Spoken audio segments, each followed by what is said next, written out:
Magandang araw po sa inyo mga idol at sa mga giliw kong tagapakinig. Nagkita-kita po tayo muli. Ako po ang inyong Tito Blair.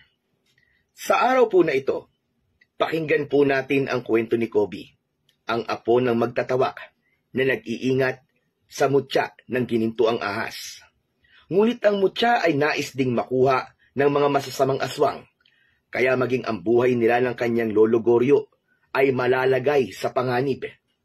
Ano nga ba ang bisa at taglay na kapangyarihan ng mutya na magpapabago sa pagkatao ng batang si Kobe?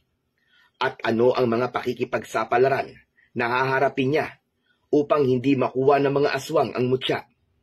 At anong paraan ang gagawin niya maligtas lang ang buhay nila ng kanyang lolo? Magtatagumpay kaya sila? At makakamit kaya nila ang kapayapaan na pilit hahadlangan ng mga kampon ng kadiliman? Ngunit bago ang lahat mga idol, huwag naman po nating kalimutan mag-subscribe at i-hit ang notification bell sa aking YouTube channel na The Voice Addict para sa mas marami pang makapigil hiningang kwentong aswang at katatakutan mula sa mundo ng kababalaghan. Umpisahan na po natin ang kwento. Puerto Princesa, Palawan. Lugar na totoong mapanghalina ang kalikasan. Ang bawat lugar ay may kanya-kanyang kwento ng inspirasyon, pag-asa at mga alamat ng kababalaghan. Kaya ating sisilipin ang isang kasaysayan na halaw mula sa kwentong nagpasalin-salin at sinasabing may katotohanan ba o likha ng mayamang imahinasyon ng dito'y naninirahan. Taong 1980, para sa mga taga-baryo ay matatawag na taon ng katahimikan ang taong yun, sapagkat dumaan sa mabigat at matinding pagsubok na umabot sa trahedya ang nakalipas na mga taon. Pinamugaran ng aswang ang baryo at marami ang napahamak. Salamat na lang sa isang antingero na nagligtas sa kanila. Kaya umasa ang mga taga rito na hindi na sila guguluhin pa ng kampon ng kadiliman. Ang maglolong Goryo at Kobe ay matagal nang naninirahan sa lugar na ito na kung tawagin ay Baryo Bakawan. Silang maglolo na lang ang magkasama dahil patay na ang iba nilang kapamilya. Kobe, apo! Gising! Gumising ka na! Asa na sila, lolo? Asa na? Asa na mga malignong umaatake? Lagot talaga sila sa akin pag nahuli ko sila. Humanda sila sa aking espada. Kalma ka lang, apo. Para ka namang may saltik niyan eh. Lolo talaga may saltik ka agad. Di ba pwedeng nananaginip lang? Ayun, nananaginip ka naman pala eh. Opo, lolo. Ang gara nga po ng panaginip ko eh. Kasama ko po sa panaginip ko ang best friend kong si Aris, saka si Matar. Matar? Opo, lolo. Yung bida po sa radio drama na pinakikinggan ko, ang munting prinsipe na may kaibigang bruwan na si Eng-Eng. Ang gara po talaga ng panaginip ko, lo. Tapos alam niyo po, isinakay pa kami ni si Matar doon sa dahon ng dapad na lumalaki. Ikaw talagang bata ka, oo. Kung ano-ano na lang ang napapanaginipan mo. Ang gara po talaga kasi ng panaginip kong yun, lo eh. Tapos ano pa po, nakita namin yung mga kapatid ni si Matar, sina Akbar, Arias at Aran. Ang gara po talaga. Nakita namin sila nakikipag-espadahan. O siya, sige na. Bumangon ka na riyan para makakain ka na dahil mamaya tayo naman na makikipag-espadahan. Hala, talaga po? Saan po tayo makikipag-espadahan? Abay, saan pa? Di dun sa mga matataas na damo sa taniman ko ng gulay. Marami ng damon dapat nating tabasin doon. Suya talaga tong si Lolo Goryo, Bad trip. Anong bad trip ang pinagsasasabi mo? Sige na, bumangon ka na riyan. Iligpit mo na yung pinagtulugan mo. Bilis na! Opo.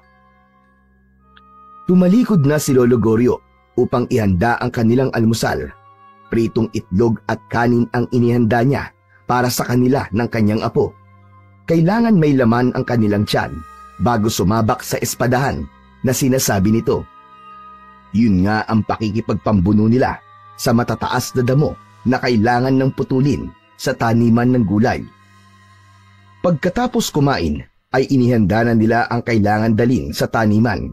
2 matalas na panggapas na karit ang dala ni Kobe, samantalang itak at basket naman ng pagkain ang kay Lolo Goryo.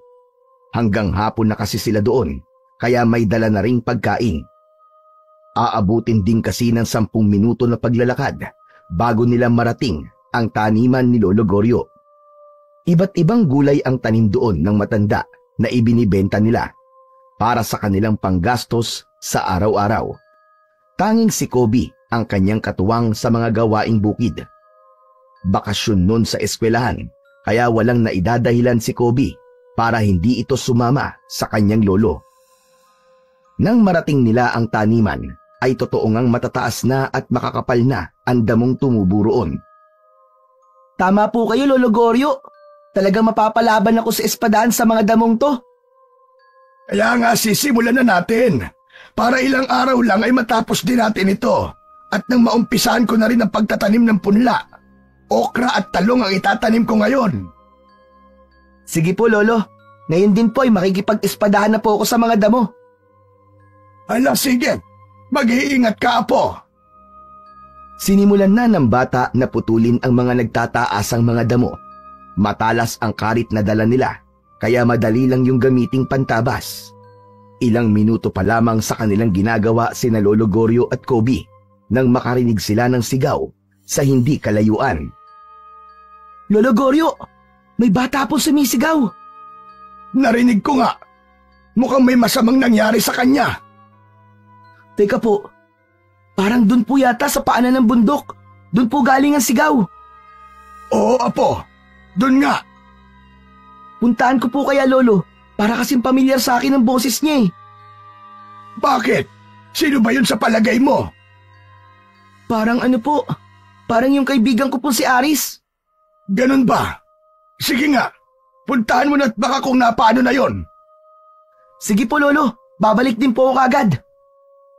Nagmamadaling tinungo ni Kobe ang lugar na pinagmulan ng sigaw na ayon sa kanya ay boses ng kanyang kaibigan. Hawak niya ang karit na ginagamit niya sa pantabas ng damo. Yun din ang ipinanghihiwa niya sa mga nakaharang na halaman sa kanyang dinaraanan. Dahil hindi tiyak ni Kobe kung saan ang saktong lugar na kinaroroonan ng sinasabi niyang kaibigan, kaya tinawag niya ang pangalan nito habang papalapit siya at naghahanap sa kinaroroonan nito. Aris! Aris! Chong! Ikaw ba yan? Aris! Nasaan ka ba? Sumagot ka! Wala pa ring sumagot, kaya ipinagpatuloy niya ang paglalakad papalapit sa may paanan ng bundok. Inulit niya ang kanyang pagtawag. Chong! Aris! Ako to! Si Kobe! Sumagot ka! Nasaan ka ba? Bago pa tumawag uli si Kobe, ay natanaw na niya ang kaibigan. Nakaupo ito sa damuhan at hawak ang kanang binti. Nagmamadali namang lumapit si Kobe sa kaibigan. Chong! Chong! Bakit? Ano nangyari sa'yo? Kobe, tulungan mo naman ako. Nakagat ako ng kobra. Ano? Nasaan ang kobrang sinasabi mo? Wala na eh. Tumakas pagkatapos akong tuklawin. Anong ginagawa mo sa sugat mo? Bakit mo pinipisil? Pinadudugo ko para hindi kaagad makapasok ang kamandag. Paano kaya to, Chong? Baka mamamatay na ako. Makamandag pa naman ang kobra. Ano ka ba? Patay ka agad? Hindi no. Huwag ka mag-alala. Tutulungan kita. Anong gagawin natin? Halika. Tutulungan na kitang tumayo. Teka lang. Kumapit ka sa akin. Sumama ka sa akin, dali. Saan tayo pupunta? Nahihirapan na nga akong lumakad eh. Pilitin mo. Pupunta tayo kay Lolo Goryo. Nandun siya sa taniman ng gulay. Matutulungan ka nun, sigurado ko. Inalalayan ni Kobe na tumayo ang kaibigan. Isinakbit ang isang braso sa kanyang balikat upang tulungang makalakad. Hirap si Aris na ihakbang ang paa pero pinilit niya. Bilisan natin, Chong. Sabi mo nga makamandagan tuklaw ng kobra, di ba? Oo, kaya nga natatakot ako eh. Buti na lang, Chong, dumating ka. Hindi ko na talaga alam ang gagawin ko eh. Nagmamadali silang nagtungo sa kinaroroonan ni Lolo Goryo.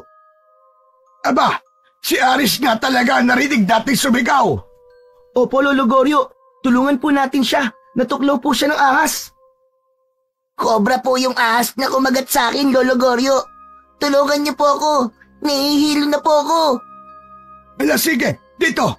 Iupo mo siya dito, Kobe. Kailangan maalis kagad ang kamandag sa kanyang binti. Inupo ni Kobe ang kaibigan sa isang nakatumbang puno. Tumingin-tingin naman sa paligid si Lolo Goryo. May nakita siyang isang kakaibang uri ng halaman. Kumuha siya ng ilang dahon, sa kanilapitan si Aris. Hinawakan ang binti na kinagat ng ahas. Ibinuka ni Lolo Goryo ang kanyang bibig at sinimulang sipsipin ang kagat ng ahas. Pagkadakay, idinura ang dugo na nasipsip mula sa kagat ng kobra. Lolo, ano pong ginagawa niyo? Dapat alisin ang kamandag, Apo. Dahil kung hindi maaalis ang kamandag sa katawan ni Garis, maaari siyang mapahamak. Mamamatay po ako, Lolo Goryo. Posible yun. Pero mamamanhid muna ang katawan mo. Kaya nga gumagawa ko ng paraan para wag yung mangyari. Inulit ni Lolo Goryo ang pagsipsip sa sugat ni Aris. Saka isinubo niya ang dahon at ninuyayon. Nang madurog ay itinapal ang sapal sa kagat ng ahas. Pumunit din si Lolo Goryo ng tela mula sa dala nilang pamunas ng pawis at itinali yun sa binti ni Aris. Okay na po ba siya, Lolo Goryo? Kahit paano ay hindi nakakalat pa ang kamandag sa katawan niya. Maraming salamat po, Lolo Goryo. Kobe, mabuti na lang talaga. Nandito kayo ni Lolo Goryo mo. Bukas ay magpunta ka na lang sa bahay para gamutin ang sugat mo. Kailangan magamitan ko rin yan ng tawak. Dapat kang makainom nun para tuluyan ng mawala ang kamandag ng kobra na nasa katawan mo. Si Lolo Goryo ay isang uri ng albularyo na kung tawagin ay magtatawak. Gumagawa siya ng inumin o gamot mula sa iba't ibang uri ng halamang gamot na ginagamitan ng orasyon o bulong. Ang inuming ito ay tinatawag na tawak. Bukod sa ginagawa ng isang magtatawak na manggamot gamit ang tinimpla niyang inumin o kaya naman ay sa pamamagitan ng kanyang laway, ang isang taong magtatawak ay may kakayahan din na paamuin o kausapin ang isang makamandag na ahas. Pinaniniwalaan din na ang mahusay na magtatawak ay ipinanganak na may kakambal na ahas. Ganon si Lolo Goryo ayon sa kwento niya. Siya ay ipinanganak na may kakambal na ahas. Ganon si Lolo Goryo ayon sa kwento niya. Siya ay ipinanganak na may kakambal na ahas. Bagamat agad din daw na namatay ang puting ahas na kakambal nito nang siya ay isilang. Nakakapagod ang maghapon na pamamalagi nila Lolo Goryo at Kobe sa taniman. Papalubog na ang araw nang sila ay umuwi. Pagdating ng bahay, ay agad namang inasikaso ng matanda ang pagsasaing para sa kanilang hapunan. May natira pang adobo, kaya hindi na kailangan pang magluto ng ulam ang matanda. Samantalang nagpapahinga ang maglolo, ay naisipang tanungin ni Kobe ang kanyang lolo tungkol sa ginawang panggagamot nito. Dati kasi, hindi naman siya interesado sa pagiging magtatawak ng kanyang lolo. Basta nakikita lang niya na may mga pumupunta sa kanila para magpagamot. Saka hindi lang kagat ng ahas ang ginagamot ng matanda, kundi maging kagat ng iba't ibang makamandag na hayop. Lolo Goryo, ganun pala no? Para na rin kayong merong power niyan na. Yung kapangyarihan gaya ni Simatar. Itinulad mo pa ako sa paborito mong bida sa radio drama. Kasi nga po, may kapangyarihan po si Simatar. Kayang-kaya niyang labanan ng mga masasama gamit ang kanyang kapangyarihan. Kayo naman po, manggagamot. Yung kakayahan ko ay isang biyaya, Apo. Biyaya po? Galing naman po kanino? Sa nasa itaas. Hindi kasi lahat ng tao ay may kakayahan na magpagaling ng may sakit lalo na yung makapagpaalis ng kamandag sa katawan ng isang tao. Kaya nga po saludo po ako sa inyo, Lolo eh. Hindi ako kakabahan kahit na makagat po ako ng ahas. Kasi po, alam ko po na kaya niyo po akong gamutin. Pero importante pa rin na po ang labis na pag-iingat. Lolo, di po ba marami nang nagpapagamot sa inyo? Eh kung hingan po kaya natin ng bayad? Ay nako, pambihira ka talagang bata ka. Kung ano-ano ang iniisip mo. Eh kasi nga po, Lolo, sabi niyo nahihirapan na kayong magtrabaho sa bukid. Kung magpapabayad po kayo sa panggagamot niyo, lalo na sa pagtatawak, magkakapera po tayo. Kaya lamang, Apo, hindi yun tama. Bakit po? Bawal maningil ng bayad? Kung gagamitin ko ang biyayang ibinigay sa akin para pagkakitaan, baka may mangyaring masama sa akin. O kaya naman mawala yung kakayahan ko para gumamot ng may sakit, lalo na yung nakagat ng ahas. Ay, ganun po ba yun? Oo, Apo. Dahil ang biyayang binigay sa akin ay para tulungan ang mga taong nangangailangan. Lalo na yung mga walang-wala para magpagamot. Kaya hindi ko yun pwedeng gawing negosyo, Apo. Sige na nga po. Sinabi niyo eh. Saka, masaya naman ako sa ginagawa ko. Malaking bagay sa akin na may mga tao ko natutulungan. Kinabukasan ay nagpunta si Aris sa tirahan nila Lolo Goryo at Kobe. May benda pa rin ang binti nito na tinuklaw ng kobra. Buti nagpunta ka rito, Chong. Gusto kong magpasalamat kay Lolo Goryo eh. Kumusta pala ang sugat mo? Ayos na ba? Magaling na ba? Hindi pa gano, Chong. Pero wala na yung pangingirot. Ang husay talaga ni Lolo Goryo, no? Oo naman, Chong. Lolo ko yun eh. Nakita ni Lolo Goryo na nag-uusap ang magkaibigan, kaya lumapit ito. Oh, Aris! Di ba ang billing ko sa'yo kailangan mo pang makainom ng tawak? Hindi na po siguro, Lolo Goryo. Kasi wala na pong kirot at natutuyo na po yung lugar na nakagat ng kobra. Kahit na, importante pa rin makainom ka ng tawak. Tumayo si Lolo Goryo at nagpunta sa kusina. Nang magbalik ang matanda, ay meron ng hawak na maliit na baso na may lamang likido na nagkukulay abo. Inabot yon kay Aris. Inumin mo ito. Ito ang sinasabi kong tawak. Makabubuti ito sa'yo. Pero Lolo Goryo, mas mabuti na yung sigurado tayo, Aris. Kahit nasipsip ko na ang kamandag, walang nakakatiyak kung wala na nga bang natira. Sige na, Chong, gawin mo na lang. Inumin mo na. Ikaw rin. Baka mamaya niyan, bigla ka na lamang mangisay dahil may kamandag pa palang naiwan sa katawan mo. Patay ka talaga. Magiging kwento ka na lang. Gusto mo ba nun? Natakot si Aris sa sinabi ng kanyang kaibigan. Nakaramdam siya ng pagkabahala, kaya kinuha niya ang tawak na nasa baso. Inamoy-amoy niya muna ito. Subalit tila hindi kanais-nais ang amoy nito. Napapikit na lang siya at napakunot ng ulo. Sige na! Inumin mo na yan! Wala nang nagawa ang bata kundi ang sumunod. Saglit lang at ininom na rin yun ni Aris. Napangiwi pa siya dahil sa kakaibang lasa. Subalit kung yun naman ang magliligtas sa kanya, mas mabuti nang tiisin ng pait at masamang lasa kesa mapahamak siya. Kaya nang sumunod na araw, ay maayos na kagad ang kalagayan ni Aris. Nakakapaglaro na sila ni Kobe. Buti na lang talaga, Chong. Andyan ang lolo mo. Mahusay siyang magtatawak. Kung wala kaya ang lolo ko, ano na kayang nangyari sa'yo, Chong? Eh di malamang, kwento na lang ako ngayon. Wala ka ng kaibigang gwapo at mabait. Yan. Yan tayo eh. Hindi ka ba kinikilabutan dyan sa sinasabi mo, Chong? Hindi. Bakit naman ako kikilabutan? Eh gwapo naman ako tsaka mabait ah. Kaya nga naging kaibigan mo ko eh. Kung sa bagay, may punto ka. Kasi nga, mas gwapo at mas mabait ang gusto mong kaibigan, di ba? At ako naman yun. Yan tayo eh. Tama ka, Chong. Yan tayo eh. Makakapal ang muka at mahilig magbulahan. Puro talaga tayo kalokohan, Chong. Tara na nga. Saan ba tayo pupunta? Sa kakahuyan, hahanap tayo ng gagamba. Ilalaban natin sa wrestling ng gagamba. Sige, sige. Hahanap tayo ng malalakas na gagamba, yung kalahi ni Spider-Man. Oo nga. Tara, Chong. Ay, teka sandali.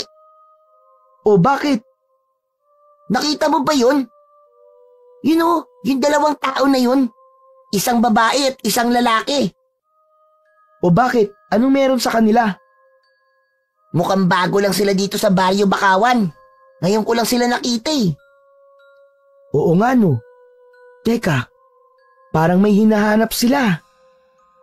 O ayan, papalapit sila sa atin. Magandang araw sa inyo. Kumusta kayo mga bata? Pwede ba magtanong? Oo naman po. Basta wag lang pong mat. Kung naghahanap naman po kayo ng mauutangan, nako, pasensya na po. Walang-wala rin po kami, tsaka wala po kaming kilala na pwede niyong utangan. Mga batang hindi kalbo, pero gusto magpatawa. Dali na naman. Nagbibiro lang sila. Mapagpatol ka naman talaga sa bata, oo. May regla po ba yung kasama niyo, Manong? Mainit po ang ulo eh. Excuse me, menopause na ako. Inurungan na ako ng regla. Ay, kaya pala magagalitin. Ganyan daw kapag tumatandang dalaga eh. Nangiinis pa kayong dalawa, ha? Ay, hindi po. Nakakapikon na kayo, ha? Ang init naman po talaga ng ulo niyo, Manang. Sige po, sa iba na lang po kayo magtanong. Ayaw namin makipag-usap sa babaeng masungit na inurungan ng regla. Tara na nga, Aris. Baka mahawa pa tayo ng kasungitan dito. Oo nga, tara na. Hanap na tayo ng mga gagambang hindi masungit. Tuluyan nang umalis ang dalawang bata. Iniwan na ang dalawang dayo. O ano, nakita mo na Dalena ang ginawa mo? Nainis tuloy yung dalawang bata. Masyadong epal eh. Camilo, ayokong kausap ang mga taong pilosopo. Mga bata yun, Dalena. Mapagpatol ka masyado. Marami pang tao rito na pwede natin mapagtanungan. Tuloy-tuloy na nagpunta sa kakahuyan ang dalawang bata. Kailangan nilang makakita ng mga matatapang na gagamba para sa kanilang paglalaro. Grabe, no? Ang sungit-sungit ng babae kanina. Hindi naman maganda. Alam mo, Chong, may nararamdaman akong kakaiba dun sa babae na yun. Chong, teka lang. In love ka ba sa kanya? Langya. Ang tindi ng taste mo, Chong. Chong, ano bang in love ang sinasabi mo? Hindi ko magugustuhan ng ganun, no? Mapakla na yun. Saka amoy lupa na. Teka, ano ba yung sinasabi mong nararamdaman mong kakaiba? Magsyota naman yata yun eh. Hindi eh. Pakiramdam ko kasi may masama silang binabalak. Ano? Ganun ang nararamdaman mo, Chong? Oo, Chong. Kasi mukha silang hindi mapagkakatiwalaan. Huwag na nga natin silang isipin. Saka kung may binabalak silang masama dito sa Baryo Bakawan, may paglalagyan talaga sila. Dahil nga halos magkakilala ang mga naninirahan sa Baryo Bakawan, kaya alam na ng mga taga rito kapag may taga-ibang lugar na nagagawi sa baryo. Minsan, maagang gumising si Lolo Goryo dahil plano niyang pumunta ng maaga sa kanyang gulayan para simulan ang pagtatanim ng punla. Tapos na kasi nilang linisin at tabasin ang mga damo. Magpapakulo ng tubig si Lolo Goryo nang marinig niyang may tumatawag sa kanya na tila natatakot. Agad yung nilabas ng matandang lalaki. Garya, tulungan mo ako! Tulungan mo ako, Garya, maawa ka sa akin! Abay, bakit, Andrea? Ano ba problema mo? Kumagat sa akin! Tulungan mo ako! Saan ka ba kinagat? Ito, tingnan mo! Dito sa may leeg ko! Abay, teka! Si Kinini lang yan na ginawa ng boyfriend mo! Hoy, Garya! Tumigil ka, ha? Virgin pa ito at wala akong boyfriend! Tingnan mo na tong leg ko, bilisan mo na! Sandali lang naman. Huwag mo takpan. Tinatakpan mo ng kamay mo eh. Oh, hayan na, hayan na. Nakikita mo na ba ang kagat? Oo nga. Abay, hindi nga chikinini ito. Kagat nga at matatalim ang ngipin ng kumagat sa'yo. O ano? Tulungan mo na akong gamutin. Sige na. Hayop ba ang kumagat niyan? At bakit sa leeg pa? Hindi basta hayop, kundi halimaw. Isang aswang. Ano ka mo? Aswang! Natulog kasi ako na bukas ang aking kubo. Nagising ako na may aswang na pala akong kasama. Pambihira! Bumalik na naman pala mga kampo ng dilim. Manggugulo na naman sila. Kaya nga nakakabahala na talaga. Tapos ako pa ang una nilang gustong punteryahin. Heto nga sinagpang ang leeg ko. Buti na lang at nagising ako at nakagawa ko ng paraan para hatawin siya ng baston ko. Ayun, natakot at umalis. Pero nag-iwan naman ng kagat. Yun na nga dahil sa kagat niya ay maging aswang din ako. Kaya gamutin mo ako, Goryo, para mo ng awa. Baka may kamandag yun at ikamatay ko pa. Husay kang magtatawak, kaya alam kong magagamot mo ako. Pero ang tawak na meron ako ay para lamang sa mga kagat na makakamandag na hayop. Hindi para sa isang aswang. Pwede na yun, Goryo. Ano ka ba? Bigyan mo ako ng iinumin ko. Parang awa mo na. Para hindi ako malason ng kamandag ng aswang. Ayoko maging aswang, Goryo. Ayoko pang mamatay. Mag-aasawa pa ako, Goryo. Gusto ko pa makatikim ng kakaibang putahe. Ayoko mamatay na virgin. Pambihira ka. Yung pa talagang ikinatakot mo ang mamatay na virgin. Basta, Goryo. Bigyan mo ako ng tawak at iinumin ko na. Makulit ang matandang dalaga na yon na sumugod sa bahay ni Lolo Goryo dahil alam niya na hindi siya tatantanan ni Aling Andrea kaya ibinigay niya na ang ginawa niyang tawak. Nagreklamo pa ang matandang dalaga pagkatungga at di halos naubos ang laman ng baso. Ano ba naman yan? Sama ng lasa, Goryo? Bakit kanya ng lasa niyan? Abay, pagtiyagaan mo na. Kakaiba talaga ang lasa ng tawak.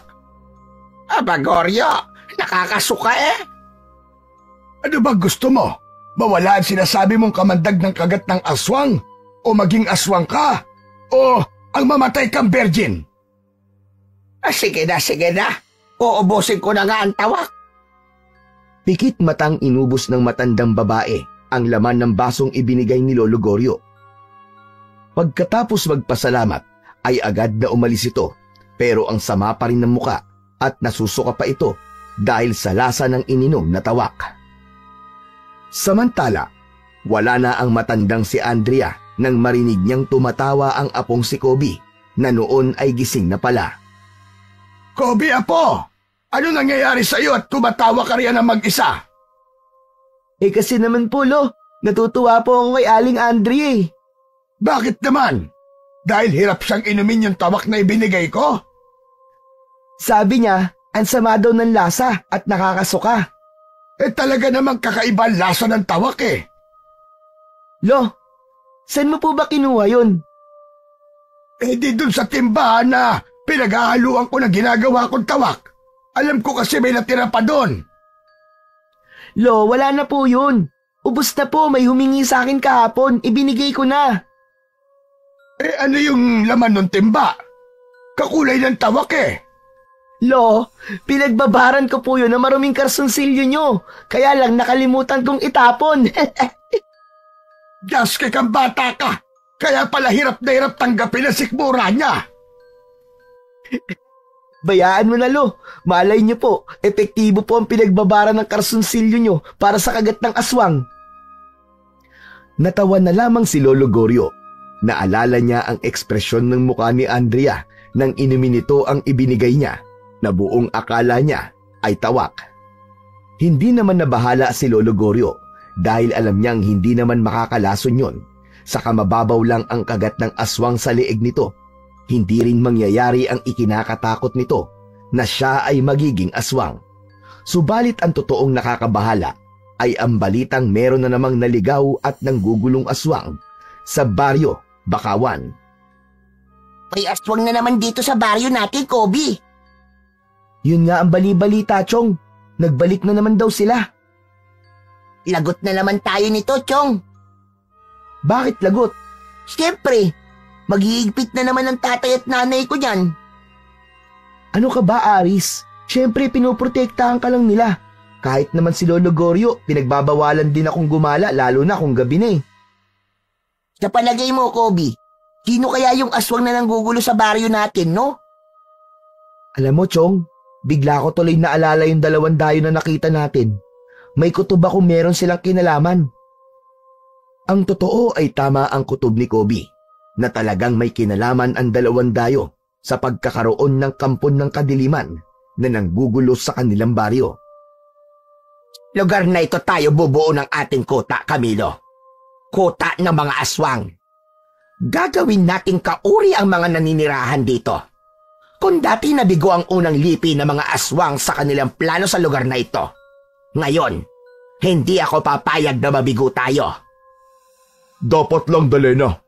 At ngayon nga, magsisimula ng maramdaman ng mga taga rito ang ating presensya sapagkat kumikilos lang iba sa kanila para sa ating misyon. Subalit kulang pa. Hindi pa ako kontento sa kanilang ginagawa. Hindi sapat na malaman lang ng mga taga rito sa baryo Bakawan na may mga bisita na silang gaya natin. Kailangan maging kauri natin sila. Iba't iba ang paraan para maging aswang rin ang mga tao rito. Maaari nating kaibiganin sila. Kapag nakuha na natin ang kanilang loob, ay saka natin ipapasa ang ating pagkaaswang sa paraang hindi nila nalalaman. Yan ang gusto ko sa iyo, Camilo. Matalino ka. Hindi mo sinasayang ang utak mo. Ako ang kanang kamay mo, Dalena. Pinuno ka namin. Kaya kapag dawala ka, ako ang hahalili sa iyo. Ungas! Yan pala ang inaabangan mo, ha? Baka gusto mo'y hindi ka naabuti ng umaga. Ngayon pa lang ay may kahinatnan ka na. Yan ang hirap sa iyo, Dalene. Maiinitin ang ulo mo. Hindi ka na mabiro. Dahil seryosong bagay ang pinag-uusapan natin. Wala akong panahon sa pagbibiro at kalokohan. Alam na alam mo yan. Kaya pati mga bata pinapatulad mo. Tama na. Ipinaalala mo na naman sa akin ang pagpapahiya ng 2 bata na yon. Tandang-tanda ko ang pagmumukha nila. May araw din sila sa akin. Bahala ka na nga sa buhay mo. Mapagpatul ka talaga. Huwag kang ang pakialamero. Baka nakakalimutan mo kung sino akong kausap mo. Ako ang iyong pinuno. Alam ko, Dalena. At ako naman ang iyong kanang kamay. Gawin mo na lang ang trabaho mo. Alam mong bukod sa plano natin pagpapatayo ng kuta sa baryong ito, ay dito rin natin hahanapin ang bagay na yon na makakatulong na malaki sa ikatatagumpay ng ating mga plano. Sa lugar na ito, dinala tayo ng tadhana sapagkat dito natin matatagpuan ang ating hinahanap. Tama ka, Dalena. Pero alam natin na hindi madaling makilala at hanapin yon. Kaya nga araw-araw ay kailangan nating umikot sa lugar na ito. Alam ko at nararamdaman kong matatagpuan din natin ang ating hinahanap. Sana nga, Dalena. Dahil napapagod na rin ako. Hindi mo dapat sabihin sa akin yan, Camilo. Dahil kasama ka sa makikinabang kapag nakita natin yon. Kaya huwag kang tatamad-tamad. Dahil kung tamad ka, ngayon pa lamang ay pagpapahingahin na kita. Biglang nagbago ang anyo ni Dalena. Naging nakakatakot na aswang ito. Ibinuka ang bibig at inilabas nito ang matatalas at maahabang pangil. Ang matutulis na kuko naman ito ay iniumang sa katawan ni Camilo. Handa itong sagpangin at silain ang kaharap. Hayang ka na naman, Dalene. Masyado mainit ang ulo mo. Di ka na mabiro. Sabi nga sa'yo, hindi ako mahilig magbiro. Ano? Magrereklamo ka pa ba?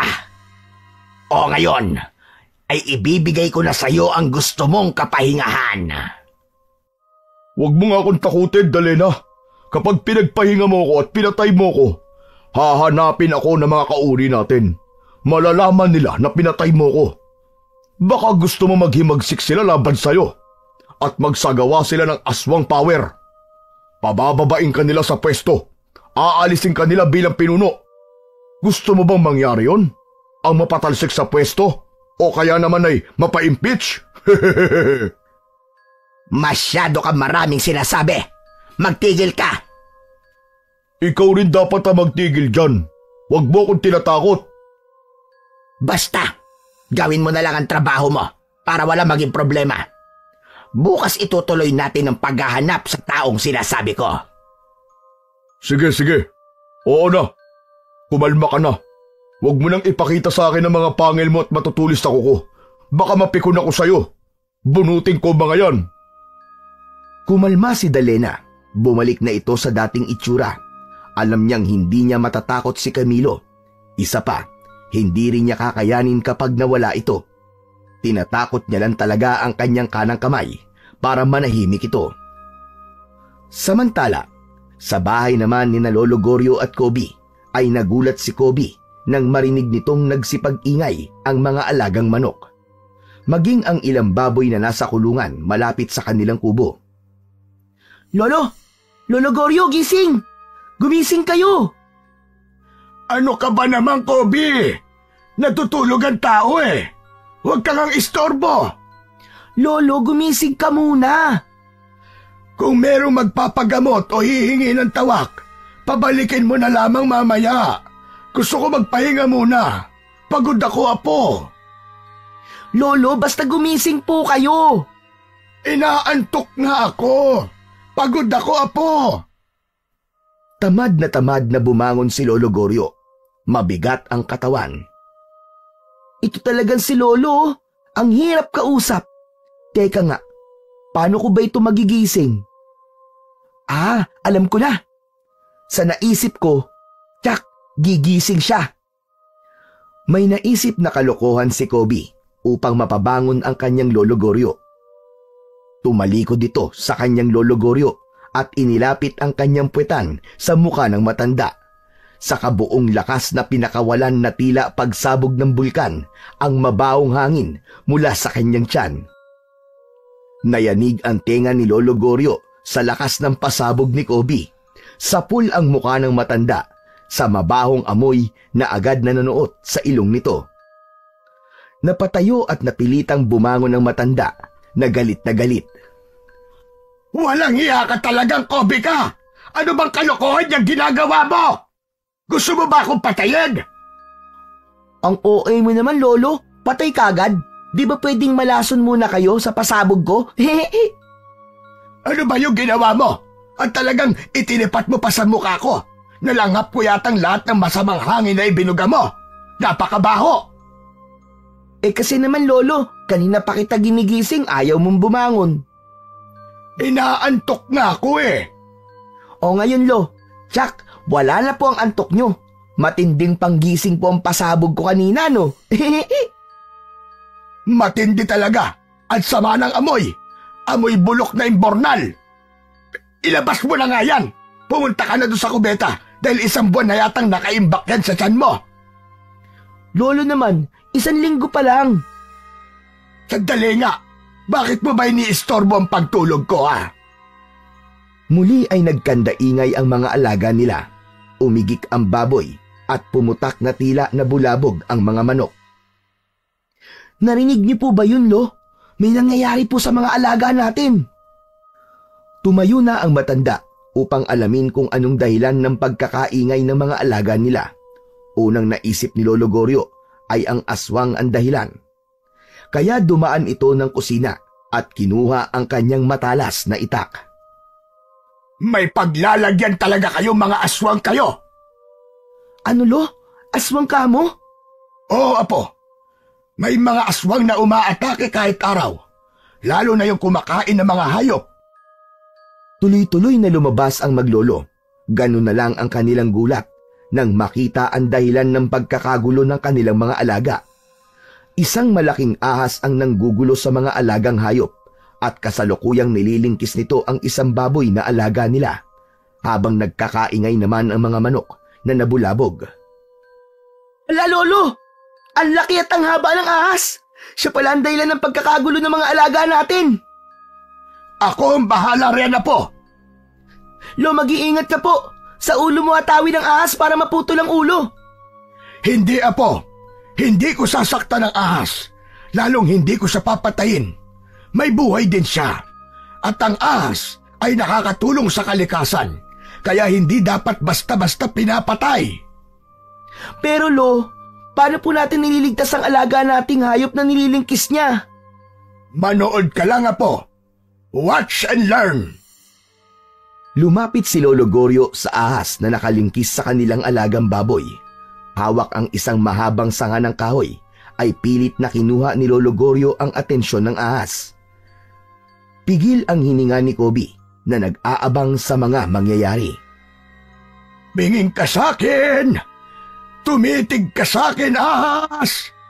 Tumingin ka rito! Mag-ingat po kayo, Lolo! Huwag ka nga maingay riyan, Apo! Nabubulabog siya! Nang magtama ang paningin ni Lolo Goryo at ng sawa, ay may ibinulong ang matanda. Matamang nakatitig naman sa kanya ang malaki at mahabang ahas. Pagkatapos ng ginawang pagbulong sa hangin ni Lolo Goryo, ay unti-unting lumuwag ang pagkakalingkis ng sawa sa katawan ng baboy. Gumapang ito papalayo na tila natatakot kay Lolo Goryo, hanggang sa tuluyan na itong nawala sa damuhan. Hanip! Ang astig naman nun, Lolo! O paano? Wala na siya, Apo. Umalis na ang ahas at hindi na yun babalik pa. Lo, paano niyo po nagawa yun? Ang angas! Nautusan niyo po ang sawa na alisin ang pagkakalingkis niya doon sa baboy. Tapos, umalis pa siya. Isa yun sa katangian at kakayahan ko bilang magtatawak. Nagagawa ko rin kausapin at paamuin ng isang makamandag na hayop gaya ng ahas at kahit kobra pa. Hindi pa rin po ako makapaniwala, Lo. Ibig sabihin, totoo pala yung narinig ko na may kakaiba kayong kapangyarihan dahil daw ipinanganak kayong may kakambal na ahas. Totoo ang lahat ng yun, Apo. Katunayan nga, may isang bagay ka pang dapat malaman at kailangan mapunta yun sa'yo. Dahil ikaw ay nabibilang sa huling dugo ng ating angkan. Ano pong ibig niyong sabihin, Lolo? Hindi pa ito ang tamang panahon, Apo. Sa ibang pagkakataon ay sasabihin ko yun sa iyo. Hindi na ipinaliwanag pa ni Lolo Goryo dahil hindi niya pwedeng sabihin yun sa ganoong pagkakataon. Posibleng may ibang makarinig at maging dahilan para malagay sa panganib ang kanilang buhay. Kaya lamang, lingid sa kaalaman ng maglolo, ay may mga taong nakakita sa ginawa ni Lolo Goryo. Ang ginawa niyang pakikipag-usap at pag-utos sa ahas. Maging ang bulong na sinabi niya sa hangin ay narinig yon ng mga aninong nakakubli sa di kalayuan. Ang mga nilalang na nakakubli sa lugar na malapit lang kina Lolo Goryo ay ang dalawang dayo na sina Dalena at Camilo. Ganun na lang ang pagkagulat ng mga ito na may halong kasiyahan dahil sa kanilang natuklasan.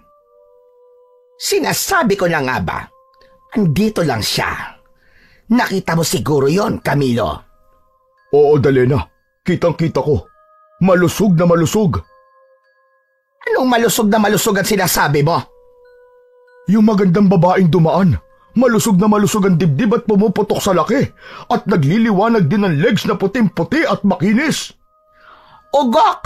Kung saan-saan ka nakatingin, buwisit ka. Nagalit si Dalena at binatukan ang kasamang si Camilo. Aray ko naman! Ang sakit naman nun! Kung saan-saan ka kasi nakatingin, pinapairal mo na naman ang kamanyakan mo. Ano ba yung sinasabi mo, Dalena? Yung nangyari kanina. Kung paano napaamo na matandang lalaking yon ang ahas na lumingkis sa baboy. Kung paano nagawa niyang kausapin at utusan yon. Maging ang bulong na sinabi niya sa hangin. Siguro naman, narinig mo din yon. Oo naman, Dalena. Nawala lang ako sa focus na makita ko yung magandang babae. Asa na ba yun? Nawala na. Tumigil ka na nga sa kalokohan mo. Andito tayo para sa mahalagang misyon. hindi para sa makamundong pagnanasa mo. Hayang ka na naman eh. Mainit na naman ang ulo mo eh. Nakakapag-init ka kasi. Sinasabi ko na nga ba, Dalena eh. May kursunada ka sa akin eh. At nag-iinit ka. Ugok! Dumali ka na naman. Tumigil ka na nga sa mga kabastusan mo. Makinig ka, Camilo. Ngayong alam na natin ang taong ating hinahanap. Kaya wala tayong dapat sayangin na oras. Sa lalong madaling panahon ay gagawin natin ang ating misyon bago pa tayo maunahan ng ibang uri ng aswang at sila ang makinabang. Samantala, ang mga nakita ni Kobe na ginawa ng kanyang lolo Goryo ay buong pagmamalaki niyang ibinida sa kaibigan. Ang astig naman talaga ng lolo Goryo mo, no? Kaya niyang kausapin ng mga ahas. Ang gara talaga ng kakayahan ni Lolo. Maniwala ka, Aris. Oo naman, naniniwala talaga ako. Kaya nga siya ang pinupuntahan ng mga taong natutuklaw ng ahas eh. Saka alam mo ba, Chong? Sabi ni Lolo, may dapat daw siyang ibigay sa akin. Baka magiging magtatawa ka na rin kagaya niya. Sa'yo ipapasa yung panggagamot niya. Ikaw ang sisip-sip na mga kagat ng ahas. Ew, kadiri yun. Anong ew? Di ba ganun ang ginagawa ng lolo Goryo mo? Kapag may natutuklaw ng ahas, sinisip-sip niya muna bago tapalan ng halamang gamot at painumin ng tawa. Oo, ganun nga. Kaya lang iniisip ko, Chong. Paano kung yung magpapagamot sa akin ay dun pala tinuklaw ng ahas sa kanilang puwitan? Yaks, kadiri ang baho nun. Yun lang, tiis-tiis ka talaga kasi kailangan mo siyang gamutin. Yaks, parang hindi ko kaya yun, Chong. Paano kung may pigsa o kaya buni yung sisip-sipin ko yung puwit? Kadiri talaga! Biglang natawa si Aris, tawang-tawang parang kinikiliti. Napikon naman si Kobe. Tinanong niya ang kanyang kaibigan. Teka, bakit ka ba tawa ng tawa riyan? Pinagtatawanan mo ba ako, Chong? Kasi naman natawa lang ako sa naisip ko, Chong. Ano ba yun? Bigla ako kasing naisip. Di ba kailangan sipsipin yung parte na natuklaw ng ahas? Oo, di ba sinabi ko na nga sa'yo? Yun ang paraan para makuha ang kamandag at nang di mamatay yung taong natuklaw. Naisip ko rin kasi, Chong, bukod dun sa pagsipsip po dun sa puwit. Paano kung dumating yung nagpapagamot sa'yo na tinuklaw daw ng ahas dun sa kanilang kwan? Dun sa kanilang, alam mo na, dun sa kanilang junjun. Anong gagawin mo? Paano mo aalisin yung kamandag nun? Ganon din ba ang gagawin mo, Chong? Sisipsipin mo rin? Hala, oo nga no. Naku po, ibang usapan yun, Chong. Kaya nga, anong gagawin mo? Siguro ipagdadasal ko na lang siya kasi yun ang kanyang magiging kamatayan. Nagtawanan na lamang ang magkaibigan sa kanilang mga kalokohan. Pero ang totoo ay napapaisip din si Kobe kung paano nga ba niya ililigtas ang taong ganon ang magiging problema. Samantala, naghanda na sina Dalena at Camilo sa kanilang gagawin. Babalik sila sa bahay ng maglolo sapagkat naroon ang kanilang pakay. Si Lolo Goryo, ang taong matagal na nilang hinahanap. Hindi maayos ang pakiramdam ng matandang lalaki ng araw na yon, marahil sa pagod sa pagtatrabaho sa bukid. Nagpaalam si Kobe na meron siyang pupuntahan, subalit hindi magtatagal. Umalis na ito ng kubo, samantalang si Lolo Goryo naman ay nagpapahinga sa isang upuang kawayan. Nang wala na si Kobe, ay ipinikit ni Lolo Goryo ang kanyang mata. Gusto niyang makatulog kahit na nakaupo at nakasandal lamang. Maya-maya pa ay dinalaw na siya ng antok. Kaya naman hindi nito namalayan ang pagdating ng mga hindi inaasahang panauhin. Nakabukas noon ang pintuan ng kubo, kaya nakapasok ang mga ito. Magandang araw sa inyo, Lolo. Tagpuan din namin kayo. Napapitlag sa kanyang pagkakaupo si Lolo Goryo, na wala ang nararamdamang antok nang makita na may ibang tao sa kanyang harapan. Sino kayo? Hindi na mahalaga yon, tanda.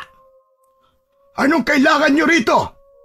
Siyempre ikaw, at kung ano man ang tinatago mo. Anong tinatago? Wala akong tinatago. Paglolokohan pa ba tayo? Alam naming nasa iyo yon. Dahil sa dami ng taong pinuntahan namin, sa iyo lang namin nakita ang ganoong katangian. At di pang karaniwan mong kakayahan para makausap ang isang ahas at mapasunod sa iyong utos.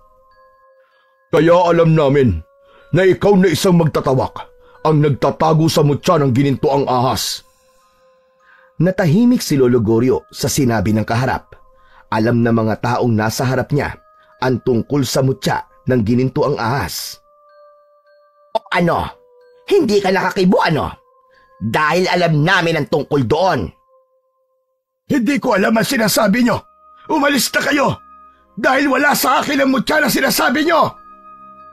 Dali na. Mukhang pahihirapan tayo na matandang to ah. Kung ayaw mo may masamang mangyari sa'yo, ibigay mo na lang yun sa amin. Dahil kailangan namin yon.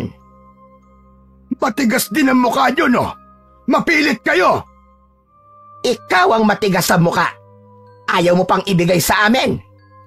Dahil wala akong ibibigay. Wala yun sa akin. Aba talagang nagmamatigas ka pa. Igapos mo nga matandang yan, Camilo. Gusto yata niya yung nahihirapan pa siya. Iginapos ni Camilo si Lolo Goryo. Anong gagawin natin sa matandang to? Ayaw talaga niyang ibigay ang kailangan natin. Kaya naman, bibit-bitin natin siya, Camilo. Ano? Isasama natin ang gurong na ito? Sakaling mapaamin natin siya at ituro niya kung saan niya yon tinatago. Isinama ni Nadalena at Camilo si Lolo Goryo. Isinakay nila sa dala nilang sasakyan patungo sa kanilang pinaglulunggaan. Kaaalis lang ng 2 dayo nang bumalik ang batang si Kobe. Napakunot ang noo ng dumating sa kubo dahil bukasyon, subalit wala sa loob ang kanyang Lolo Goryo. Nakita din niya na magulo ang mga gamit sa kubo. May mga bakas din ng ibang paa sa labas ng kanilang bahay. Ang sombrero na laging isinusuot ng kanyang lolo kapag lumalabas ay naroon din sa may dingding. Kaya malakas ang kutob ni Kobe na may hindi magandang nangyari. Lumabas siya ng kubo upang magtanong at humingi ng tulong nang bigla naman niyang makasalubong ang kaibigan niyang si Aris. Kobe, buti nandito ka. Chong, ang Lolo Goryo ko, nawawala. Yun nga ang sasabihin ko sa'yo. Nakita ko ang lolo mo. Kasama siya ng 2 dayo. Isinakay sa owner type jeep. Ano? Yung 2 dayo na nakita natin? Oo, Chong. Sila nga. Kaibigan ba sila ng lolo mo? Hindi ko alam. Saka di pa naman yung pumupunta sa bahay. Baka naman may gagamutin lang si Lolo, kaya isinama siya.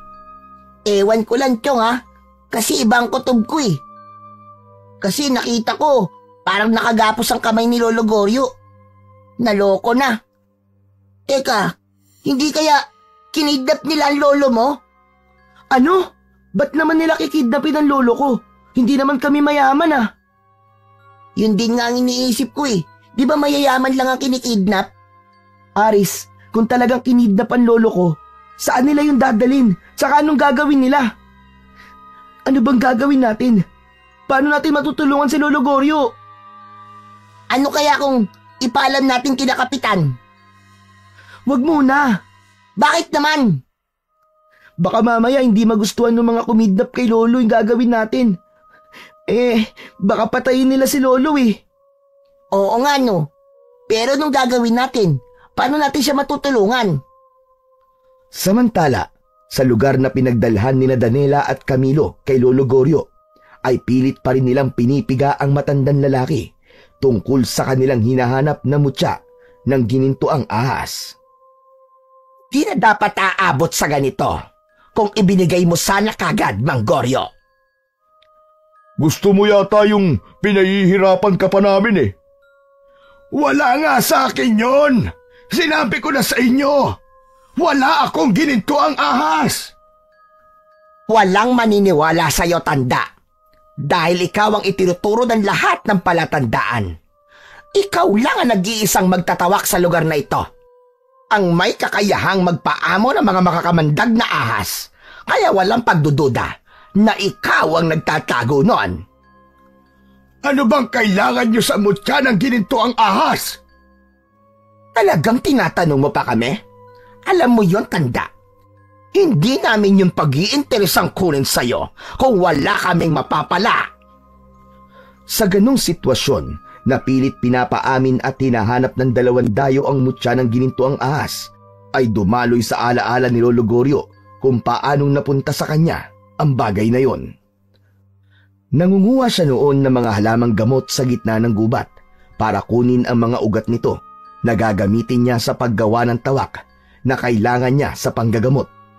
Para yun sa mga taong natuklaw ng makamandag na ahas o kaya ay ng iba pang hayop. Subalit inabutan siya ng malakas na ulan na tila nagkaroon ng bagyo, kaya humanap siya ng lugar na mapagkukublian hanggang sa makita niya ang isang yungib na maaari niyang pagpalipasan hanggang sa tumigil ang bagyo. Subalit ganun na lamang ang gulat at kilabot niya nang malaman na ang pinasukang kuweba ay pinamumugaran pala ng iba't ibang uri ng ahas. Ganun na lang ang pagkatakot niya. Gusto niyang lumabas ng kuweba, subalit malakas ang bagyo at walang patid ang ulan. Ngunit ganun na lang ang kanyang pagtataka. Sa kabila ng napakaraming ahas ang naroon sa loob ng kuweba, ay hindi siya sinaktan ng kahit isa rito. Iniiwasan pa siya ng mga ito.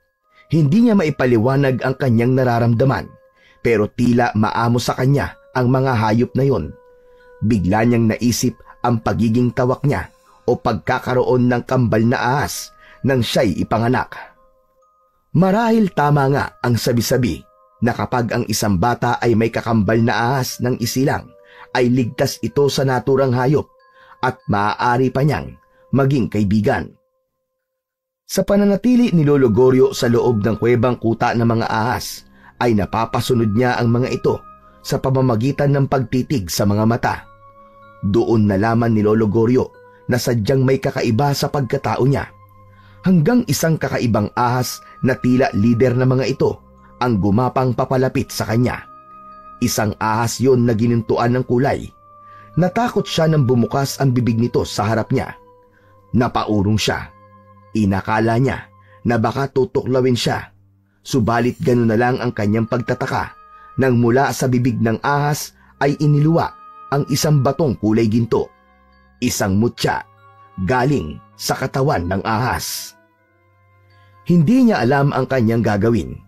Ngunit sa pagkakatitig ni Lolo Goryo sa mga mata ng ahas, ay tila rumihistro sa isipan niya ang ibig nitong ipahiwatig. Ipinakuha sa kanya ang batong kulay ginto na siyang mutya ng gininto ang ahas. Itinago niya yon at iningatan, hanggang nalaman niya na ang mutya na yon ay magbibigay ng pambihirang kakayahan sa panggagamot. Hindi lang yon, kundi magbibigay din yon ng lakas at kapangyarihan. Tataglayin ng taong magmamay-ari nito ang abilidad o kakaibang katangian ng isang ahas. Subalit hindi alam ni Lolo Goryo kung ano ang dapat niyang gawin sa mutya, kaya itinago na muna lamang niya sa isang lugar na walang makakaalam at makakakuha. Kaya lamang, hindi niya akalain na darating pala ang pagkakataon na merong makakaalam na nasa kanya yon at may magkakainteres na ito'y makuha. Doon natapos ang pagbabalik gunita ni Lolo Goryo tungkol sa mutya ng gininto ang ahas na hinahanap sa kanya ng dalawang dayong kaharap niya. O ano, Tandang Goryo? Sasabihin mo na ba sa amin kung nasaan ang mutya ng gininto ang ahas? Hindi! At kahit anong gawin nyo, hindi yun mapapasa inyo dahil gagamitin nyo lamang yon sa kasamaan. O ba't talagang ginagalit tayo ng gurang na ito ah? Kung hindi mo sasabihin kung nasaan ang mutya, mananatili kang bihag namin. Dali na, ano kaya kung tudasin na lang natin to? Gonggong, hindi ka ba nag-iisip? Kapag tinodas natin yung matandang yan, paano pa natin malalaman kung nasaan ang mutya? Kailangan pa natin siya hanggat wala pa sa atin ang mutya. Nawala ang pangamba ni Lolo Goryo. Hindi pa pala siya papatayin ng mga ito hanggat wala sa kanila ang mutya ng gininto ang ahas. Kaya lang, paano siya makakatakas sa dalawang yon? Naisip niya ang kanyang apong si Kobe.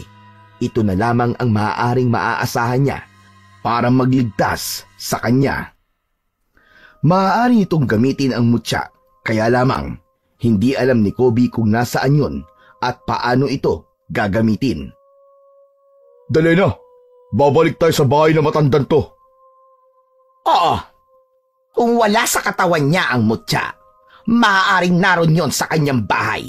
Siguradong sigurado ko na doon niya lang yon itinatago, kaya hahalugugin natin ang buong bahay niya. Titingnan natin ang bawat sulok na maaaring pagtaguan niya ng mutya. Dahil desperado na sina Daniela at Camilo na makuha ang mutya ng gininto ang ahas na kailangan nila para mas mapalakas ang kanilang kapangyarihan bilang mga aswang, kaya handa nilang gawin ng lahat upang yun ay makuha. Gabi nang magbalik ang dalawa sa bahay ni Lolo Goryo, nag-iisa nun si Kobe. Kahit wala ang kanyang lolo, ay lakas loob siyang namalagi sa kubo. Nagising si Kobe nang marinig niya na may nag-uusap sa labas ng bahay. Marahan siyang bumangon upang silipin kung sino ang mga yon. Naku po, yung dalawang dayo na kumuha kay Lolo Goryo. Nagbalik sila dito sa kubo. Bakit kaya? Ano bang kailangan nila? Naramdaman ni Kobe na sapilitang binuksan ang pinto ng kubo. Agad siyang nagtago sa mga tambak na lumang gamit sa loob ng bahay. Sige na, pumilos ka na, Camilo. Hanapin mo na ang mutya ng gininto ang ahas. Oo na, hahanapin na nga eh. Kailangan nating makita yon. Hindi tayo aalis dito hanggat hindi natin yon nakikita. Saan kaya itinago na matandang yun ang mutya? Pinahihirapan talaga tayo. Mula sa pinagtataguan ni Kobe, ay dinig na dinig niya kung ano nga ba ang hinahanap ng mga ito na siyang dahilan kung bakit kinidnap ang kanyang lolo. Sapagkat alam ni Kobe na delikado siya kung mananatili sa loob ng bahay, kaya kumuha siya ng tiyempo upang makalabas. Marahan siyang gumapang papalabas ng kubo at nang nasa labas na siya, ay nagmamadali siyang tumakbo, papalayo. Sa taniman ng kanyang Lolo Goryo, doon tumuloy si Kobe. May dampang ginawa roon ang kanyang lolo na kanilang pahingahan, kaya doon muna siya mananatili. Biglang naalala ni Kobe ang mutya na pinag-uusapan ng mga dayong naghahalughog sa kanilang bahay. Saka bigla niyang naalala ang isang maliit na kahon na yari sa tabla at nakabalot pa sa plastik.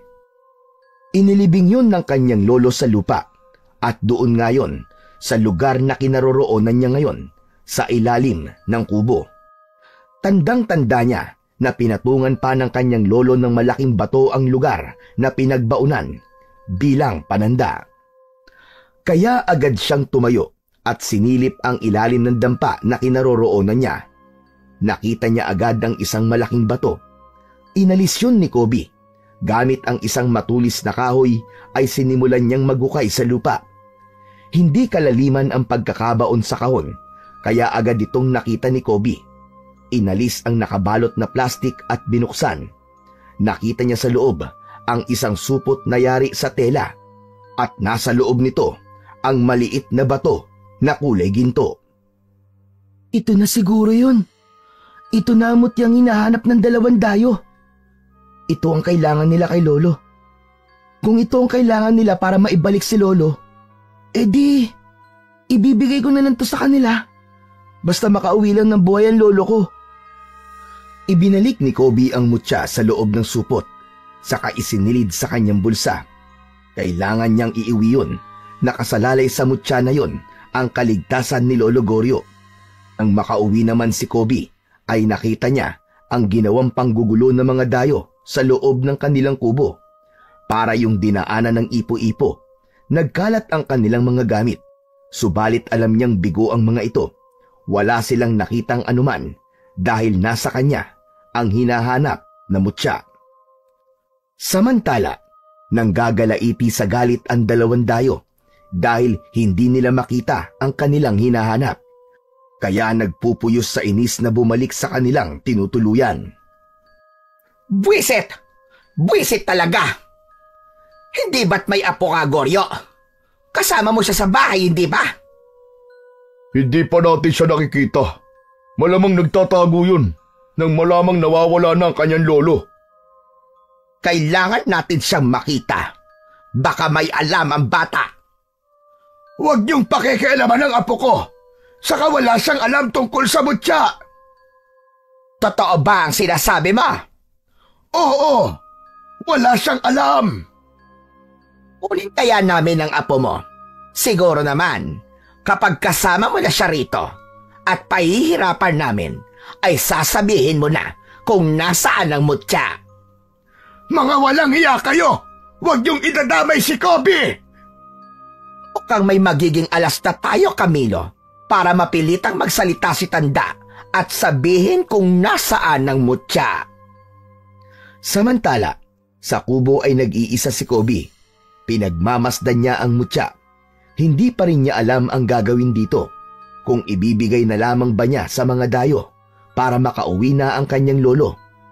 Hanggang ngayon ay naguguluhan pa rin siya. Maya-maya pa ay may narinig siyang mga yabag na papunta sa kubo. Nataranta si Kobe. Hindi alam kung ano ang gagawin at paano itatago ang hawak na mutya. Kaya upang maitago yun ay isinubo sa kanyang bibig. Subalit dahil sa pagkataranta ay hindi niya sinasadyang malunok yon. Saka biglang bukas ng pinto ang kubo.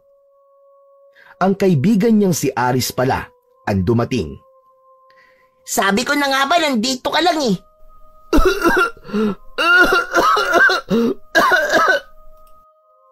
Oh, ano nangyari sa'yo, Chong? Bakit ka nauubo? May nalunok ka ba? Pambihira ka. Kasalanan mo to eh. Nanggugulat ka kasi. Oh, kasalanan ko pa talaga. Eh, ano ba kinakain mo, ha? Wala. Pahamak ka, Chong. Ano bang kailangan mo? Bakit nandito ka? Kasi nga, may dapat kang malaman. Dahil may humahanap sa'yo. Sino? Yung 2 dayo, Chong. Nakita ko sila. Hinahanap ka nila. Ipinagtatanong-tanong ka pa. Bakit daw nila ako hinahanap? Hindi ko nga alam eh. Baka may kailangan sa'yo. Naku po, malamang hahanapin nila sa akin. Ang alin? Basta, Chong. Basta, hindi nila ako dapat makita, ha? Delikado. Kaya nga pinuntahan kita kagad dito para sabihan ka eh. Kung kanina'y naiisip ni Kobe na ibigay na lang ang mutya para mailigtas ang kanyang lolo, ngayon, wala na siyang ibibigay pa dahil nalunok na niya ang mutya. Kapag sinabi naman niyang nalunok niya yon, baka kung ano pang gawin sa kanya, baka hiwain ang kanyang tiyan para kunin lamang ang mutya. Kaya lalo lamang natakot ang bata. Dapat siyang magtago sa 2 dayo. Kaya niyaya agad niya ang kaibigan para umalis ng bahay. Bumalik na lang siya sa dampa sa may taniman upang dun na mamalagi. Sigurado ka, Chong? Okay lang na dito ka sa dampa? Oo, Chong. Ayos lang ako dito. Hayaan mo. Dadala na lang kita ng pagkain dito para hindi ka magutom. Salamat, Chong, ha. Saka, may mga prutas naman dito eh. May saging, saka bayabas. Pwede rin ako mag-ihaw ng kamote at balingoy. Kaya hindi ako magugutom dito, Chong.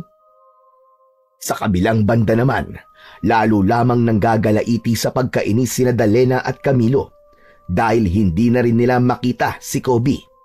Naisip nilang nakatunog ang bata kaya hirap silang makita ito. Labis namang ipinagpasalamat yun ni Lolo Goryo dahil alam niyang ligtas sa kamay ng 2 dayo ang kanyang apo.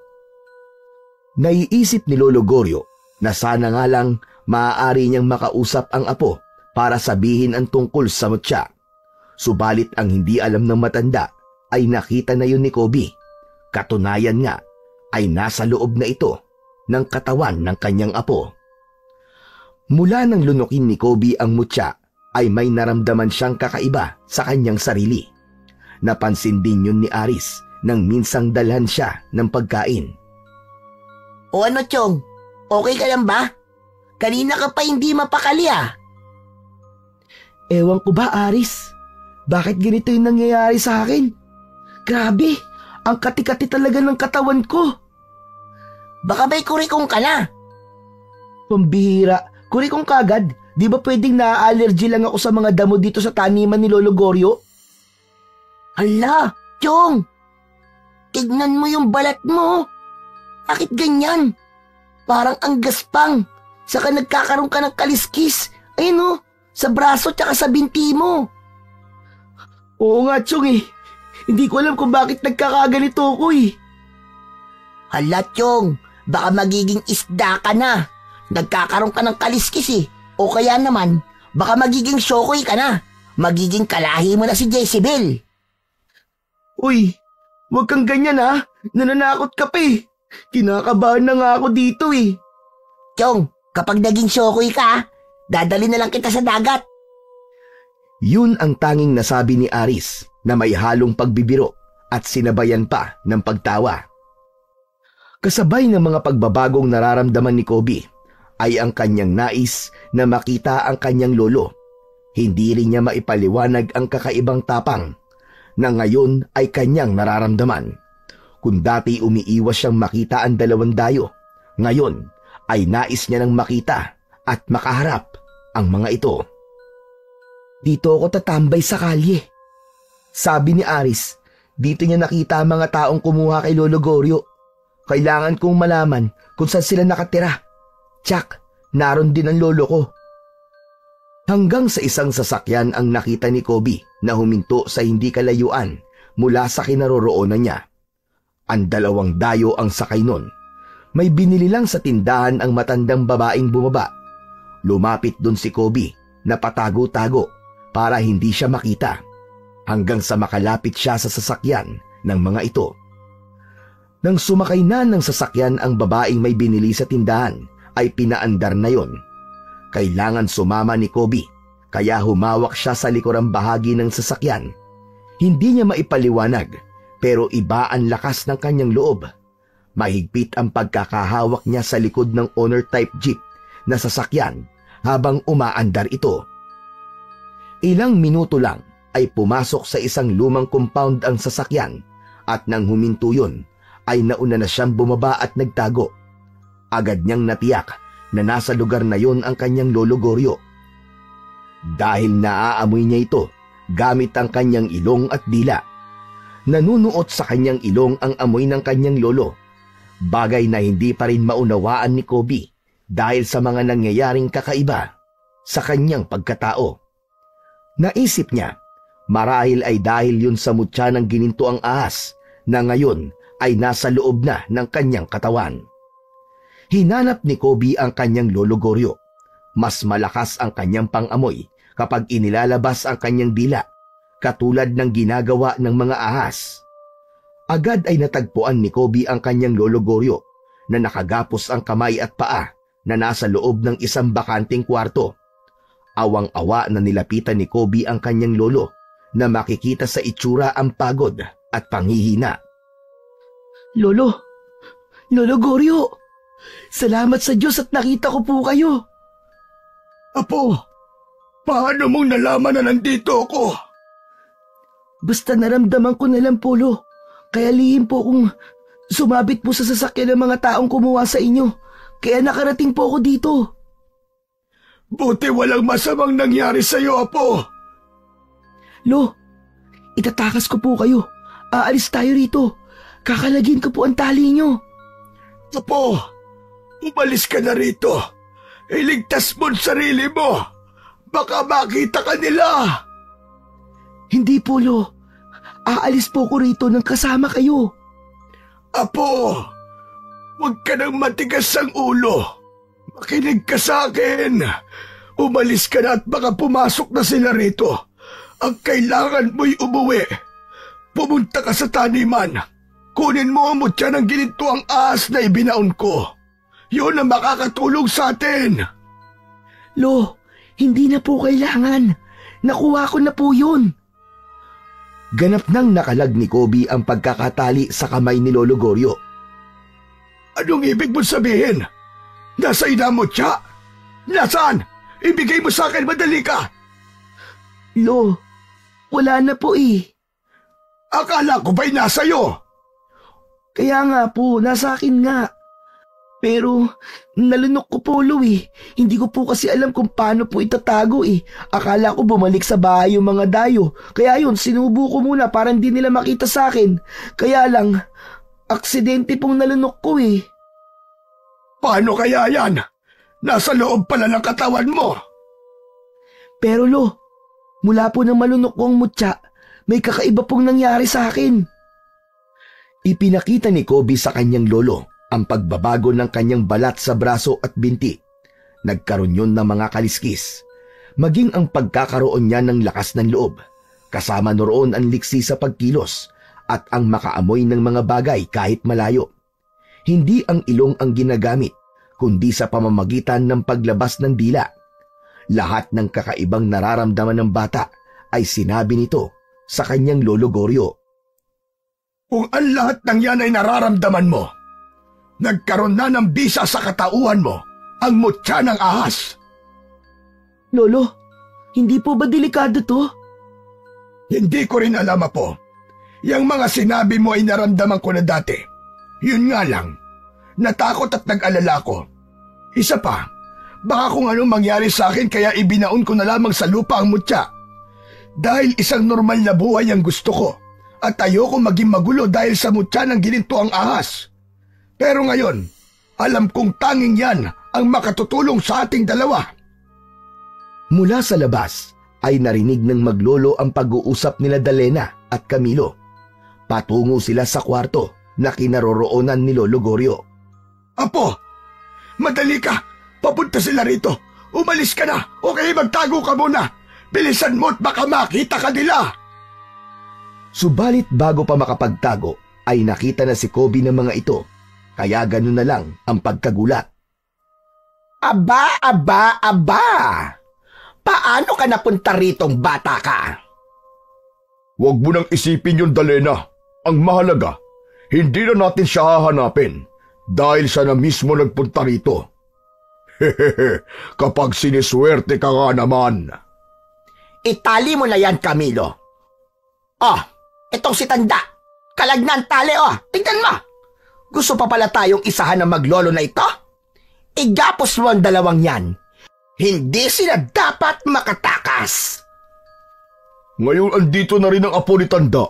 Malamang, mapagsasalita na natin siya. Maituturo niya na kung nasa ng mutya na hinahanap natin. Dahil kapag hindi pa siya nagsalita, may paglalagyan talaga ang apo niya sa atin. Gusto kong makipaglaro sa kanila, Dalena. Ikaw ang bahala sa kanila, Camilo. Biglang nagbago ang anyo ni Camilo. Nagkaroon ng mahaba at makapal na buhok, magaspang at kulubot na balat, malalaki at matulis na tenga. Nagkaroon ng pangil, mahahabang kuko at nag-aapoy na mga mata. Naging isang ganap na siyang aswang. Ha? Isa kang halimaw? Kayo pala ang aswang na nag-aasik ng lagim at nagbalik pa talaga kayo dito sa Baryo Bakawan. Wala kayong kadala-dala. Dahil hindi natapos ang misyon noon ng mga kauri namin. Kaya ngayon, Tanda, kapag hindi ka pa nagsalita at di mo sinabi kung nasaan ang mutya, magiging pagkain ko ang apo mong ito. Ayop ka! Lumayo ka sa akin! Pangit kang aswang ka! Huwag kang lumapit! Sariwang-sariwa ka, bata. Tsak masarap at katakam-takam ang laman loob mo. Lalo na ang puso at atay mo. Nasasabik na kung tikman yon. Huwag mong pakikialaman ang apo ko! Kung ganon, umpisahan mo ng kumanta, Tanda. Sabihin mo na kung nasan namin mahahanap ang mutya para hindi maging merienda ni Camilo ang iyong apo. Sinabi ko naman sa inyo, wala akong alam, kaya wala akong sasabihin. Ganon. Ayaw mo pa talagang magsalita. Ibinuka ng aswang na si Camilo ang kanyang malaking bibig. Inalabas ang mahabang dila at pinagapang yon sa mukha ni Kobe. Diring-diri ang bata habang pinapagapang ng aswang ang kanyang mahaba at matulis na dila sa muka ng bata. Diring-diri na rin si Kobe dahil sa mabahong amoy ng laway na naiiwan sa muka nito. Hindi ito nakontento sa pagdila sa muka ng bata kaya pinagapang pa ang dila sa iba pang bahagi ng muka. Isinuot yun sa ilong at tenga ni Kobe. Yak! Ano ba? Ang bastos mong aswang ka! Kadiri ka! Ano, tanda? Wala ka pa bang sasabihin? O gusto mong sa harap mo mismo ay sakmalin ko ang leeg ng apo mo? Samantala, ng mga pagkakataong yun ay galit na ang nararamdaman ni Kobe. Diring-diri siya sa ginagawa sa kanya ng aswang na si Camilo. Baka naman, ikaw ang may nalalaman, bata. Alam mo ba kung saan nakatago ang mutya? Kaya itong lolo mo naman ang uunahin kong sagpangin. Hinawakan ng aswang ang leeg ni Lolo Goryo at bahagyang ibinaon ang matutulis na kuko sa leeg nito. Aray ko! Walang iya ka talagang aswang ka!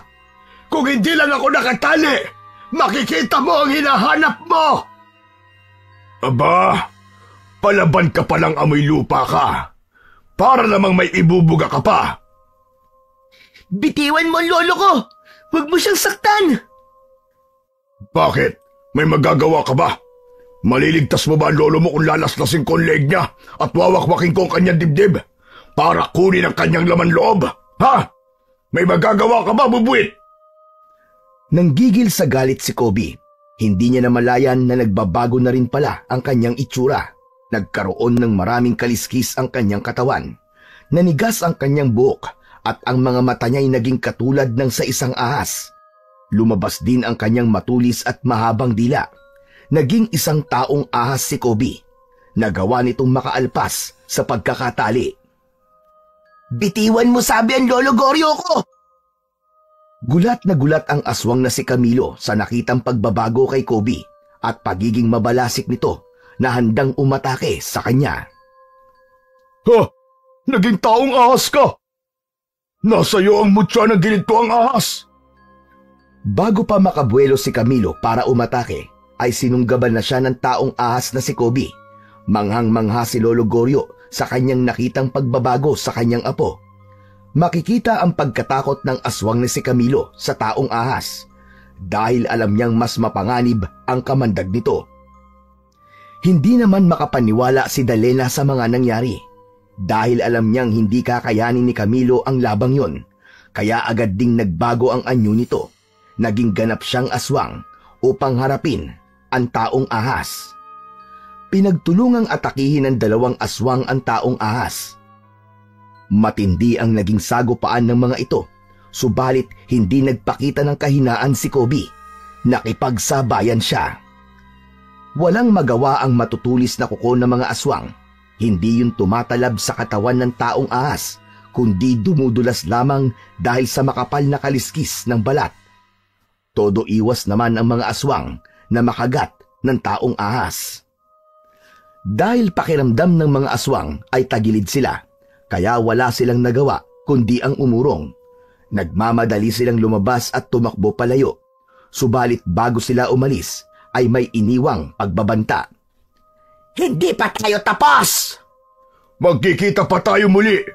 Babalikan ka namin! Samantala, nakatingin lamang si Lolo Goryo sa taong ahas na si Kobe.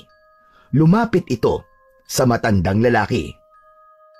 Lo, ako po ito. Ang apo nyo. Huwag po kayong matakot. Hindi ko alam kung anong sasabihin ko, apo. Hindi naman ako natatakot sa'yo. Hindi lang talaga ako makapaniwala. Unti-unti nang humupa ang galit ni Kobe, kaya kasabay ng paghupa ng kanyang galit ay ang pagbabago nito ng anyo. Nawala ang kakatuwang itsura nito, ang pagiging taong ahas. Bumalik na ito sa normal. Agad din niyang kinalag ang tali ni Lolo Goryo. Wala na po sila, Lolo. Umalis na po mga aswang. Natakot po sila. Natitiyak ko, apo, na babalikan tayo ng mga yon. Lolo Goryo, saka na po natin isipin yun. Umuwi na po tayo. Tinulungan ni Kobe ang lolo niya para tumayo. Hirap ito at nangihina, kaya inalalayan niya. Wala na sa anyong ahas si Kobe, subalit ang lakas at gilas ay nananatili sa kanyang katauhan. Nang makauwi sila sa kanilang kubo, ay dinatnan nila ang magulong kalagayan ng loob nun. Ang gusto nila ay magpahinga, kaya sa susunod na araw na lang nila lilinisin at aayusin ang kanilang kubo. Ganun pala ang mangyayari, Apo. Saan po, Lo? Kapag ang mutya ng ginintuang ahas ay nilunok, ang taong nakalunok nito ay magiging taong ahas, katulad ng nangyari sa'yo. Akala ko nga po, Lo, kung ano nang nangyayari sa akin eh. Lolo, ano pong gagawin ko? Iluluwa ko pa po ba ang mutya? Dapat po ba ako masuka para mailabas yun? Hindi na, Apo. Hayaan mo manatili yun sa loob ng katawan mo. Sadyang para yan sa'yo. Ikaw ang dapat gumamit at makinabang sa kapangyarihan at bisa ng mutya. Pero Lolo, hindi po tayo titigilan ng mga aswang hanggat hindi po nila nakukuha ito. Kaya nga, lalong dapat mong ingatan yan. Hindi maaaring mapuntayan sa kanila. Mas mapanganib kung sila ang gagamit niyan. Lalo silang magiging malakas at makapangyarihan. Magiging kawawa tayong mga pangkaraniwang tao. Gagawin nila tayong alipin. Magpapahinga na ang maglolo ng sandaling yon nang may maramdaman silang ingay mula sa labas ng kanilang kubo. Malakas ang ingay, mga tunog mula sa hindi maipaliwanag na nilalang. Tumayo si Lolo Goryo upang alamin. Ganun na lang ang gulat ng matanda. Sus Mariosep! Napakaraming aswang nakapaligid sa ating kubo, Apo! Nagsama ng mga kalahi nila ang dalawang aswang. Ganun na nga, Apo. At napakarami talaga nila. Gaganti sila dahil sa ginawa mo sa kanilang kasamahan. At sigurado kung gagawin nila ang lahat upang kunin ang mutya sa'yo. Iyan ang kailangan nila. Hindi po pwede yun. Oo, Apo. Kahit na anong mangyari, huwag mong isusuko ang mutya sa kanila. Dahil yan ang tangi nating panlaban at magiging proteksyon laban sa mga masasamang elementong katulad nila. Halos mawasak ang kubo ni na Lolo Goryo sa dami ng mga aswang na yumuyugyog at nagpipilit na pumasok sa loob ng kubo. Lolo, gusto nilang wasakin ang kubo natin. Pero ako pong bahala. Dito lang po kayo sa loob. Ako ang haharap sa kanila. Mag-iingat ka, Apo. Huwag na huwag mong isusuko ang mutya kahit na ano pang mangyari. Bago lumabas ng kubo si Kobe, ay nagbago ng anyo ito. Naging taong ahas ang bata. Yun ang tanging niyang magagawa upang labanan ang grupo ng mga kampon ng kadiliman na lumusob sa kanila. Tingnan natin ngayon kung may magagawa pa ang taong ahas na yan. Sa dami natin, tsak na hindi niya tayo kakayanin. Kahit may kamandag pa siya, hindi yun uubra sa bilang natin. Lumabas ka na ng kubo mo, taong ahas! Mga kasamang aswang, huwag titigilan ng taong ahas na yan. Kailangan mapatay siya at makuha natin sa kanya ang mutya. Sugod! Hindi magkamayaw ang mga aswang na halos sabay-sabay na umatake patungo kay Kobe na nasa anyong ahas na. Matindi ang mga kalmot at kagat na pinakawalan ng mga ito. Pilit naman yung nilalabanan ng taong ahas. Samantala, nakasilip sa bintana ng kubo si Lolo Goryo. Kitang-kita niya kung paano pagtulungan ng mga aswang ang kanyang apo. Napakaraming aswang laban sa aking apo. May iba pa sanang paraan. Hindi maaaring matalo ang aking apong si Kobe. Makukuha nila ang mutya. Dahil taglay ni Kobe ang bilis at lakas ng isang ahas, kaya nagagawa niyang iwasan ang pag-atake ng mga aswang. Subalit sa dami ng mga umaatake sa kanya, ay hirap din siyang harapin ng sabay-sabay ang mga ito. May naisip na paraan ang taong ahas. Itiningala nito ang kanyang ulo at inilabas ang kanyang dila. Lumikha siya ng tunog. Ang tunog na nilikha niya ay pumailan lang sa hangin patungo sa iba't ibang masukal at madamong lugar. Mula sa masusukal na lugar ay gumalaw ang mga damo roon, kasunod ang paggapang at paglitaw ng iba't ibang uri ng mga makakamandag na ahas mula sa kung saan. Sunod-sunod silang lumabas mula sa kanilang pinaglulunggaan patungo sa kubo ni Lolo Goryo, kung saan ay nagaganap ang pakikipagtangguli ni Kobe sa grupo ng mga aswang. Iba't ibang laki at haba ang mga ahas ang dumating upang tulungan si Kobe. Nilundag ng mga ahas ang mga aswang. Ang ilan ay pumulupot sa katawan ng aswang at pilit nililingkis ang mga ito. Ang iba naman ay tinuklaw ng mga ahas kaya naiwan sa katawan ng aswang ang kanilang kamandag. Kung marami ang mga aswang na umaatake, ay doble nito ang dami ng mga ahas na dumating upang tulungan ang taong ahas. Hindi makapaniwala at nanlalaki ang mga mata ni Lolo Goryo na naroon sa bintana ng kubo. Kitang-kita niya ang mga nagaganap.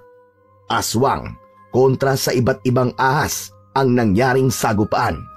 Maging ang reyna ng aswang na si Dalena at kasamang si Camilo ay kasamang pinatay ng mga ahas. Walang natira kahit isa.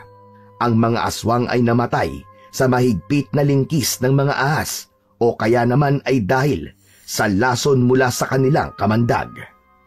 Nang matiyak na wala ng buhay ang mga aswang, ay isa-isa nang umalis ang mga ahas. Gumapang sila patungo sa masusukal at madadamong lugar, pabalik sa kanilang mga lungga. Salamat! Maraming salamat mga kaibigan! Talagang maaasahan kayo! Hindi nyo kami pinabayaan ng lolo ko! Dahil payapa na ang lugar, lumabas na rin ng kubo si Lolo Goryo. Nilapitan nito ang kanyang apo. Nakakagulat ang mga nangyari, Apo. Kaya nga po, Lo, ang gara po na nangyari. Puno po ng kapangyarihan at kakaiba ang bisa ng mutya. Iniligtas niya po tayo. Ngayon ko lang nalaman ang tunay na kabuluhan ng mutya ng gininto ang ahas. Kaya hanggat may masasamang nilalang na manggugulo at may masamang plano, hinding-hindi sila magtatagumpay. Hahadlangan sila ng mutya at mapalad ka, Apo, dahil ikaw ang kasangkapan para sa mabuting layunin na yon. Hindi nagtagumpay ang mga kampon ng kadiliman sa kanilang kabuktutan. Napigilan ang kanilang pag-aasik ng lagim. Minsan pa ay makakamtan uli ng Baryo Bakawan ang katahimikan at kapayapaan. Dahil yun sa kabayanihan ng maglolo at sa mutya ng ginintuang ahas. Totoong ang kasamaan ay laganap na sa mundong ito. Hindi natin maiiwasang tayo man ay maapektuhan ito.